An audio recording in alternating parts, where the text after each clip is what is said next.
Welcome to social post TV channel. నేను మీ అల్లం Nagaraj advocate ని. ఇప్పుడు మనం డిస్కస్ చేసుకోబోయే లీగల్ టాపిక్ ఏంటంటే, మనకు హక్కు ఉన్న భూమి పైన వేరే వాళ్ళు రిజిస్ట్రేషన్ చేసుకుంటే, అంటే మనకు వాళ్ళు రిజిస్ట్రేషన్ చేసుకున్న కబ్జాలో వాళ్ళు రావడానికి ప్రయత్నం చేస్తే కూడా మనం చట్టబద్ధంగా న్యాయబద్ధంగా ఏ విధంగా మన భూమిని ప్రొటెక్ట్ చేసుకోవచ్చు అనే అంశం పైన మనం మాట్లాడుతాం. మనకు హక్కు అంటే ఎక్కడిది అంటే తాతల నుండి తండ్రుల నుండి వచ్చిన ఆస్తి కానీ, మనం కొనుగోలు చేసిన ఆస్తి కానీ, మనకున్నటువంటి లీగల్ రైట్ ఉన్నటువంటి ఆస్తి పైన మన ప్రమేయం లేకుండా, మన తాతలు తండ్రులు వాళ్ళ ప్రమేయం లేకుండా, అంటే తాత అమ్మకున్నా తండ్రి అమ్మకున్నా మనం అమ్మకున్నా అతను ఏదో ఒక డాక్యుమెంట్ సృష్టించుకొని మన ఆస్తిపైకి వచ్చి దౌర్జన్యంగా ఒక అన్యాయంగా అన్యాక్రాంతం చేసే ప్రయత్నం చేస్తే మనము చట్టబద్ధంగా ఏ విధమైన చర్యలు తీసుకోవచ్చు అనే అంశం పైన మనం మాట్లాడుకుంటున్నాం. ఇప్పుడు ఈ టాపిక్ లో మనకు ఉన్నటువంటి లీగల్ రైట్ లో అతని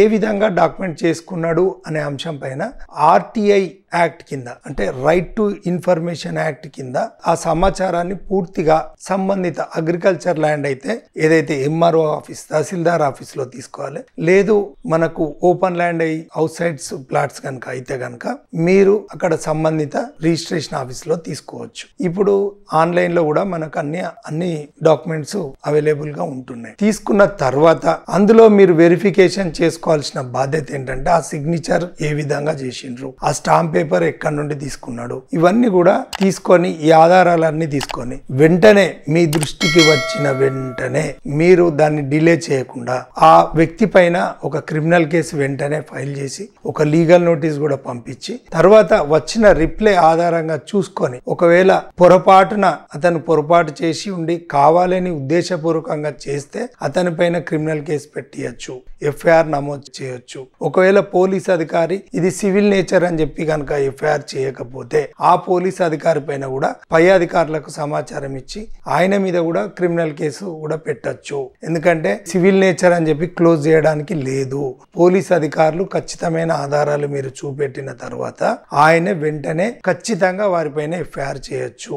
లేకపోతే మీరు వెంటనే 200 సిఆర్పిసి కింద కోర్టు ద్వారా, అంటే క్రిమినల్ కోర్ట్స్ ఆ జ్యూడిక్షన్ ఎక్కడ వస్తుందో ఆ పోలీస్ స్టేషన్ సంబంధిత జ్యూడిక్షన్ ద్వారా మీరు ఒక న్యాయవాది ద్వారా గాని మీరు గాని నేరుగా పార్టీ ఇన్ పర్సన్ గా కూడా మీరు 200 సిఆర్పిసి కింద మీరు ప్రైవేట్ కంప్లైంట్ ఫైల్ చేస్తే సంబంధిత పోలీస్ అధికారికి కోర్టు వారు మీ ఆధారాలను బట్టి వారికి డైరెక్షన్స్ ఇస్తే వెంటనే వారిపైన క్రిమినల్ కేసు రిజిస్టర్ చేస్తారు. చేసి వెంటనే విచారణ చేపట్టి కోర్టుకు వారిని ప్రొడ్యూస్ చేయడం జరుగుతుంది. ఉద్దేశపూర్వకంగా కావాలని గనక వాళ్ళు గనక అక్రమంగా దొంగ సంతకాలు పెట్టి దొంగ స్టాంప్ పేపర్లు పెట్టి గనక చేస్తే వారిని ఖచ్చితంగా 120B అంటే నాన్ బెయిలబుల్ యాక్ట్స్ కింద కూడా క్రిమినల్ కాన్స్పిరసీ కింద వారిని బుక్ చేయొచ్చు. 420 ఇట్లా చీటింగ్ చేసిండ్రని, తర్వాత 506 కానీ ఇంకా అన్ని కూడా సంబంధిత సెక్షన్స్ అన్ని కూడా 448 క్రిమినల్ ట్రెస్ పాస్ అని అనేక విధాల కేసులు వారి మీద బుక్ అయితే, ఈవెందో ల్యాండ్ గ్రాబింగ్ కేసు కూడా పెట్టిపోయచ్చు. వాళ్ళ మీద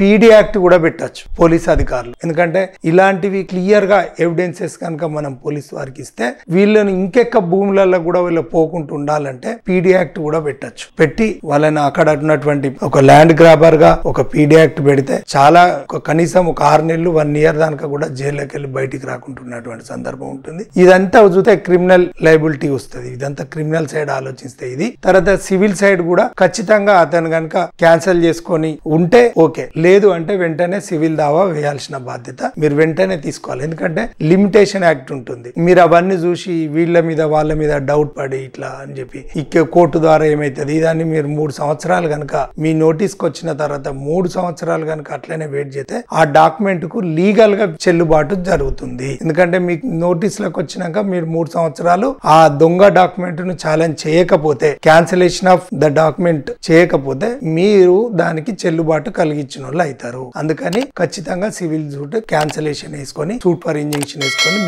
మీ యొక్క పొజిషన్ ను కూడా కాపాడుకోవాల్సిన బాధ్యత మీ పైన ఉంటుందని చెప్పి నేను తెలియజేసుకుంటున్నాను. ధన్యవాదాలు.